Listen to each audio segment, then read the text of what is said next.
ஜெய் சாயிராம். ஜெய் ஜெய் சாயிராம். மிகப்பெரிய உதவி உன் வீடு தேடி வரும் நேரம் இது. பெரிய விஷயங்களில் மட்டுமல்ல, சிறிய சிறிய விஷயங்களில் கூட கவனமாக இருந்தாலே போதும், வாழ்க்கையில் வெற்றியை மிக சுலபமாக எட்டிவிடலாம். ஒவ்வொரு சிறிய விஷயங்களும் ஏதோ ஒரு பெரிய விஷயங்களோடு உன்னை தொடர்பு படுத்ததான் செய்யும். எனவே எந்த விஷயமானாலும் கவனமாக இரு. முடிவு எடுத்த பின்பு தவறான முடிவை எடுத்துவிட்டோமோ என்று சிந்திக்காதே. முடிவை எடுப்பதற்கு முன் 1000 முறை சிந்தனை செய்யலாம். ஆனால் முடிவை எடுத்த பிறகு தவறாக முடிவாகிவிட்டதோ என்ற எண்ணம் உன் மனதில் எழ வேண்டிய அவசியமே இல்லை. சில தவறான முடிவுகளிலிருந்தும் பல சரியான வழிகளை கண்டுபிடிக்கலாம். இதுதான் வாழ்க்கையின் ரகசியமும் கூட. நீ இது நாள் வரை எதற்காக எதிர்பார்த்து காத்திருந்தாயோ, அந்த மிகப்பெரிய உதவி உன்னை தேடி வரும் நேரம் உன்னை நெருங்கிவிட்டது. அதற்கான திட்டத்தையும் நான் தீட்டிவிட்டேன். நீ தூக்கி எறியப்பட்ட இடத்திலிருந்து உனக்கு சிறப்பு விருந்தினராக செல்ல வேண்டுமென்றால், அந்த இடத்தில் சிறப்பான விருந்தினராக நீ செல்ல வேண்டுமென்றால், அதற்கான அழைப்பு வர வேண்டுமென்றால், நீ உன் திறமையின் மீது கவனம் செலுத்திக் கொண்டே இரு. உன் திறமை உனக்கு தெரியாமல் இருக்கலாம், ஆனால் உன் சாயப்பாவிற்கு மிக நன்றாகவே தெரியும். உன் எண்ணம் என்ன, உன் திறமை என்ன என்பது உன் சாயப்பாவிற்கு தெளிவாகவே தெரியும். எனவே உன் திறமையை உன் மீது செயல்படுத்தி தைரியமாக செயல்படு. நீ நினைப்பதற்கு மேலாக உன் வாழ்க்கையில் எல்லாம் உனக்கு ஜெயமாகவே அமையும். நான் உன் அருகில் இருந்து கொண்டு உனக்கான அனைத்தையும் செய்து கொண்டே இருப்பேன். மற்றவர்கள் உன்னை எப்படி நினைக்கிறார்கள் என்பது முக்கியமே அல்ல. அதை நினைத்து நீ கவலைப்பட வேண்டிய அவசியமும் அல்ல. நீ உன்னை எப்படி நினைக்கிறாயோ என்பதுதான் மிக மிக முக்கியம். நீ உன்னையே எப்படி நினைத்துக் கொள்கிறாய் என்பதுதான் உன்னுடைய வாழ்வில் மிக மிக முக்கியமாகவே இருக்கும். உன் வாழ்வில் முன்னேற்றம் அடைய வேண்டுமென்றால், உன் வாழ்வில் நீ வெற்றியடைய வேண்டுமென்றால், உயர்ந்த செயல்களோடு உன்னை இணைத்து கொண்டே இரு. உன் எண்ணம் எப்பொழுதும் நல்லதாகவே இருக்கட்டும். உன்னுடைய செயல்களும் நல்லதாகவே இருக்கட்டும். உயர்ந்த செயல்களோடு நீ இணைந்து கொண்டால், நீ நினைப்பதற்கு மேலாக உன் வாழ்க்கையில் எல்லாம் உன்னை சூழ்ந்து வரும். கெட்ட நேரம், கெட்ட காலம், எல்லாம் கஷ்டமான சூழ்நிலை, வருவது எல்லாம் போராட்டமான வாழ்வு என்று வரும்போது, நல்ல காலம், நல்ல நேரம், சந்தோஷமான சூழ்நிலை, சந்தோஷமான மனநிலை என்ற காலம் வராமலா போய்விடும்? சற்று சிந்தித்துப்பார். மாற்றம் மாறிக்கொண்டேதான் இருக்கும். அப்படி இருக்கும் பொழுது கஷ்டம் மட்டும் நிரந்தரமாக உன்னிடமே இருந்து விடுமா? அல்லது கெட்ட நேரம் மட்டும் உன்னிடமே அப்படியே இருந்து விடுமா? வாழ்க்கை சக்கரத்தில் எல்லாம் சுழன்று கொண்டுதான் இருக்கும். வாழ்க்கையில் மாற்றம் நிகழ்ந்து கொண்டேதான் இருக்கும். சிலவற்றுக்கு காலம் பதில் சொல்லும். அதுவரை காத்து கொண்டிரு. காத்திரு, பொறுமையாக காத்திரு. அனைத்திற்கும் காலம் அதற்கான தக்க பதிலை கொடுக்கும் என்ற நம்பிக்கையோடு காத்திரு. நீ எதிர்பார்த்தது எல்லாம் உனக்கு நீ எதிர்பாராத நேரத்தில் உனக்கு நடத்தி வைக்க நான் உனக்கு உறுதுணையாக எப்பொழுதும் இருந்து கொண்டே இருப்பேன் என்பதை மட்டும் எந்த நொடியும் மறந்து விடாதே, மறுத்தும் விடாதே. உன் சாயப்பா உனக்கு என்ன தேவை, எதை கொடுத்தால் நீ மகிழ்வாய், எதை கொடுத்தால் உன் முகத்தில் ஆனந்த கண்ணீர் வரும் என்பது எனக்கு நன்றாகவே தெரியும். எனவே நீ எதை நினைத்தும் பயப்பட வேண்டிய அவசியமே இல்லை. ஒன்றை நன்றாக புரிந்து கொள் என் பிள்ளையே. தவறு செய்பவர்களை திருத்தி விடலாம், ஆனால் அதை நியாயப்படுத்துபவர்களை ஒருபோதும் திருத்தவே முடியாது. தவறு செய்துவிட்டு அதற்காகத்தான் நான் இந்த தவறை செய்தேன், இல்லையென்றால் நான் தவறு செய்திருக்கவே மாட்டேன் என்று நியாயப்படுத்துபவர்களை ஒருபோதும் நம்பிவிடாதே. அவர்கள் திருந்தவே மாட்டார்கள். சரியாக வாழ கற்றுக் கொடுக்கின்ற ஒவ்வொரு வழியும் மிகப்பெரிய ஆசானாகவே இருக்கக்கூடும். வலியாக இருக்கிறதே, வேதனையாக இருக்கிறதே, போராட்டகலமாக வாழ்க்கை சென்று கொண்டே இருக்கிறதே என்று சோர்ந்து விடாதே. அதுதான் உனக்கு மிகப்பெரிய ஆசானாகவே இருக்கும். வாழ்க்கையை பற்றி புரிந்து கொள்ள, உன் வாழ்க்கை என்றால் என்ன என்பதை அறிந்து கொள்ள அனைத்திற்குமாக உனக்கு தகுந்த ஆசானாகவே இருக்கும். அந்த போராட்டமான வலியும் வேதனையான சூழ்நிலையும். ஒன்றை நன்றாக புரிந்து கொள். நீ கொடுத்தது உண்மையான அன்பென்றால், கொடுத்தது உண்மையான அன்பாக இருக்கும் பட்சத்தில் விலகி சென்றாலும் கூட அது நம்மை நல்வழிப்படுத்துவதற்காகத்தான் விலகி சென்றிருக்கிறது என்பது உனக்கு புரியும். நிச்சயமாக உனக்கு புரியும். என் அன்பு பிள்ளையே, உன்னை சுற்றி இருப்பவர்கள் என்ன நினைக்கிறார்கள் என்று கவலையே படாதே. இந்த உலகம் உன்னை என்ன நினைக்கும் என்று வருத்தப்பட வேண்டிய அவசியமே இல்லை. உன்னுடைய மனம், உன்னுடைய உள்ளம் என்ன நினைக்கிறது என்பதுதான் வாழ்க்கையில் நீ வெற்றியடைவதற்கான சூட்சும ரகசியமாகவே இருக்கும். இனிதான் உன் சாயியின் ஆட்டம் ஆரம்பமாகப் போகிறது. மிகப்பெரிய சிக்கல் இன்றோடு தீரப்போகிறது. இப்படித்தானே பாபா தினமும் சொல்லிக்கொண்டே இருக்கிறீர்கள்? என் மனதை ஆறுதல் படுத்துவதற்காகவும், என்னுடைய வேண்டுதல் கிடைத்துவிடும், பலித்துவிடும் என்றும், நல்லது நடக்கும் நல்லது நடக்கும் என்றும் தினமும் சொல்லிக்கொண்டே இருக்கிறீர்களே, ஆனால் எதுவுமே நிகழவில்லையே, எந்த மாற்றங்களும் நடைபெறவில்லையே என்றுதானே கேட்கிறாய்? இது தினம்தோறும் கூறும் ஆறுதல் வார்த்தைகள் போலத்தானே இருக்கிறது. என் பிள்ளையே, இது உனக்கான ஆறுதல் வார்த்தைகள் அல்ல. அதுவும் என் பிள்ளைகளுக்காக நான் ஆறுதல் வார்த்தைகள் எப்பொழுதும் கூறுவதும் அல்ல. இப்பொழுது நீ இதை கேட்டுக்கொண்டிருக்கிறாய் அல்லவா? இந்த வார்த்தைகள் உனக்காகவே, உனக்காக மட்டுமே கூறப்படும் வார்த்தைகள், சொல்லப்படும் வார்த்தைகள். உங்களின் பிள்ளைகள் அனைவருக்கும் இது கேட்கத்தானே செய்யும். இந்த வாக்குகள் போய் சேரதானே செய்யும். அப்படி இருக்கும் பொழுது உனக்கு மட்டுமே உரித்தான வாக்குகள் என்று எப்படி சொல்கிறீர்கள் சாயிநாதரே என்றுதானே உன்னுடைய அடுத்த கேள்வி. என் பிள்ளையே, என்னை சுற்றி இருப்பவர்கள் எல்லோருமே என்னுடைய செல்ல பிள்ளைகள்தான். இந்த உலகத்தில் இருக்கும் அனைவருமே என்னுடைய பிள்ளைகள்தான். ஆனாலும் இந்த வாக்கு ஒரு குறிப்பிட்ட சில நபரை மட்டும்தான் போய் சேர்கிறது. அதை என்னை சுற்றி இருப்பவர்களும் சரி, 100 மைலுக்கு அப்பால் இருப்பவர்களுக்கும் சரி, என்மேல் முழுமையாக நம்பிக்கையும் விசுவாசமும் அன்பும் வைத்திருப்பவர்களுக்கு மட்டுமே இந்த வாக்கு போய் சேரும். அதில் நீயும் ஒருவர்தான். இது உனக்கு மட்டுமே சொன்ன வார்த்தைகள், உனக்கு மட்டுமே பலிக்கப் போகும் வார்த்தைகள்.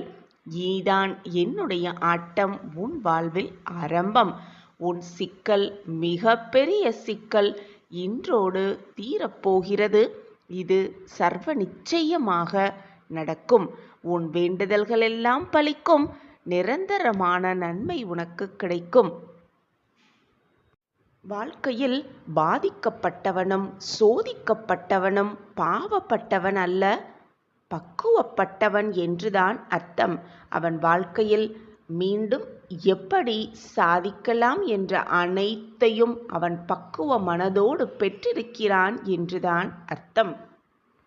என்னுடைய சங்கல்பம், என்னுடைய ஆசிர்வாதம், என்னுடைய பாசம் யாருக்கு முழுமையாக இருக்கிறதோ, இந்த நேரம் யாருக்கு முழுமையாக கிடைக்கிறதோ அவர்களுக்கு மட்டுமே இந்த வாக்கு போய் சேரும்.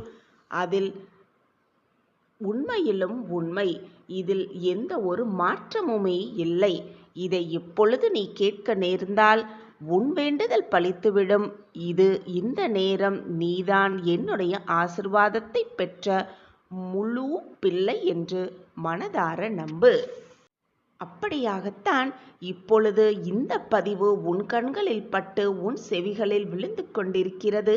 அப்படியென்றால் நீ பாக்கியசாலிதானே.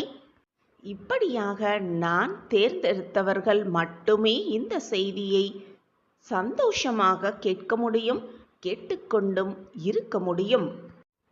நல்லது நடக்கும், கேட்டது கிடைக்கும், வேண்டுதல் பலிக்கும், உன் கர்மாக்கள் முடிந்துவிட்டது என்று சொல்வது சாதாரணமான வாக்கு அல்ல. யார் யாருக்கு கர்மாக்கள் குறைக்கப்பட்டு நல்லது நடக்கும் தருவாயில் இருக்கிறார்களோ அவர்களுக்கு மட்டுமே என்னுடைய இந்த சத்திய வாக்கு செவிகளில் போய் சேரும். இனிதான் என்னுடைய ஆட்டம் ஆரம்பம். இனி நீயே அதிசயிக்கும் வண்ணம் உன் வாழ்வில் எல்லாமே நல்லதாகவே நடக்கப் போகிறது.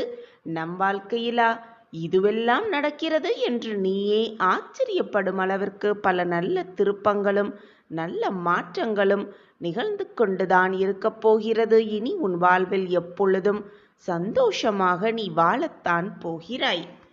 குறிப்பிட்ட என் பிள்ளைக்கு நல்லது நடக்கப் போகிறது என்று முன்பே நான் அறிந்திருந்துதான் உனக்கு நல்லது நடக்கப் போகிறது என்று அறிவுறுத்தி கொண்டிருக்கிறேன், ஆசுவாசப்படுத்தி கொண்டிருக்கிறேன், உன்னை ஆயத்தப்படுத்தி கொண்டிருக்கிறேன். 1000 துன்பங்களும் வேதனைகளும் கஷ்டங்களும் இருக்கத்தான் செய்யும். சூரியன் வந்தவுடன் எப்படி நட்சத்திரங்கள் மறைகிறதோ அதுபோல உனக்கான நேரம் வந்தவுடன் எல்லா துன்பங்களும் எல்லா வேதனைகளும் எல்லா கஷ்டங்களும் உன்னை விட்டு விலகி ஓடிவரும். காத்திரு, அந்த நல்ல நேரத்திற்காக பொறுமையாக காத்திரு. உனக்கான நல்ல அதிர்ஷ்டம் உன்னை தேடி வரும் வரை பொறுமையாக காத்திரு.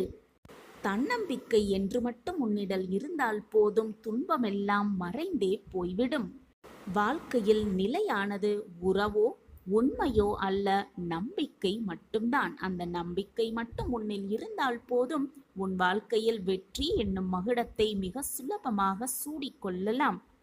ஒவ்வொரு மனிதனுக்கும், இந்த உலகத்தில் உள்ள ஒவ்வொரு மனிதனுக்கும் வலியால் தரும் காயங்களால் தரும் வலியை விட வார்த்தைகளால் தரும் வலியே மிக மிக கொடுமையானதாகவே இருக்கும்.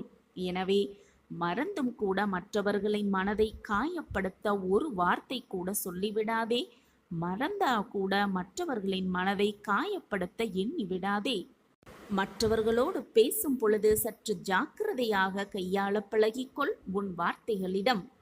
எல்லோருமே நடந்து கொண்டிருக்கிறார்கள், எல்லோருமே பயணம் செய்து கொண்டிருக்கிறார்கள் என்று நீயும் அந்த வழியிலேயே பின்தொடராதே. அது உன் வாழ்க்கைக்கு தேவையா?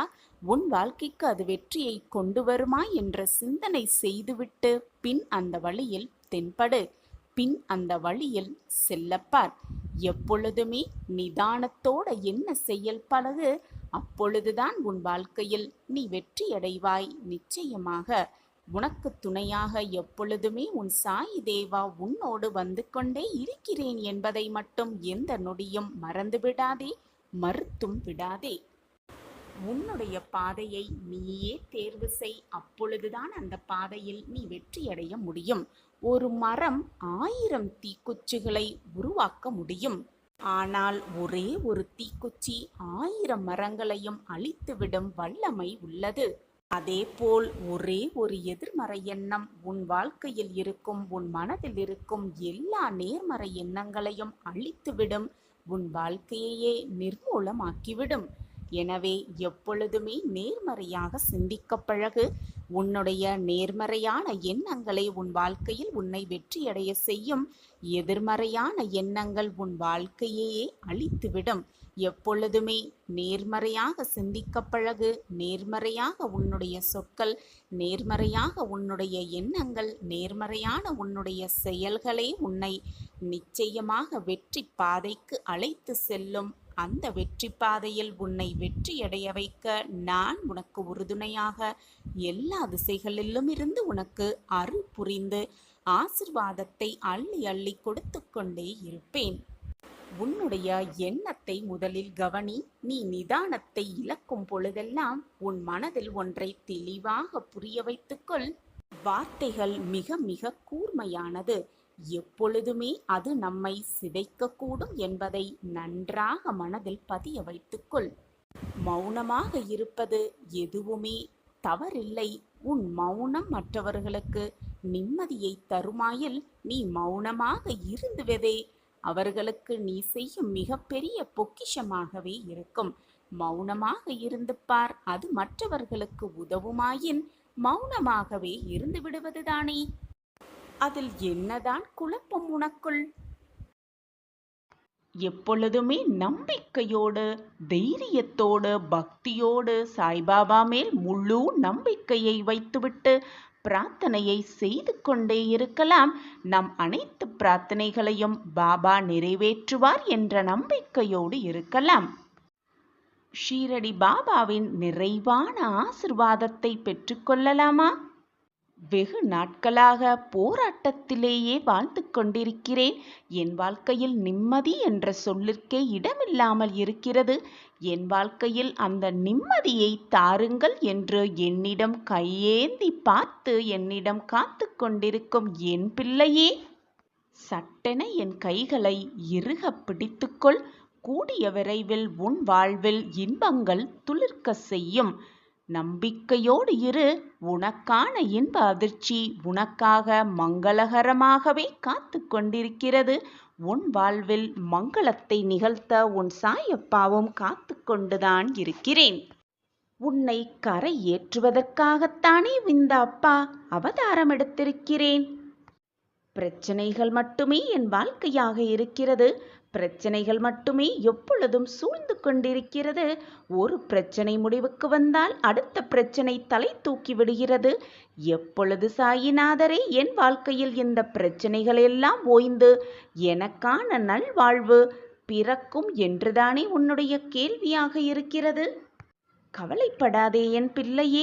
நிச்சயமாக ஒவ்வொரு பிரச்சனைகளுக்கு பின்னாலும், ஒவ்வொரு சோதனைகளுக்கு பின்னாலும், ஒவ்வொரு போராட்டங்களுக்கு பின்னாலும் நிச்சயமாக ஒரு நல்ல வாய்ப்பை, நல்ல வாழ்க்கையை இறைவன் ஒளித்து வைத்திருப்பார்.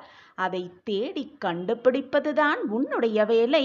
அதை விட்டுவிட்டு என் வாழ்க்கையில் போராட்டம் மட்டுமே சூழ்ந்து இருக்கிறது, பிரச்சனைகள் மட்டுமே நிரம்பி இருக்கிறது, கஷ்டத்தை மட்டுமே நான் அனுபவித்து கொண்டிருக்கிறேனே என்று புலம்புவதை முதலில் நிறுத்திவிட்டு அந்த பிரச்சனைக்கான தீர்வை இறைவன் எங்கே ஒளித்து வைத்திருக்கிறார் என்பதை லாவகமாக கண்டுபிடித்து உன் பிரச்சனைக்கான தீர்வையும் நீ முதலில் கண்டுபிடி.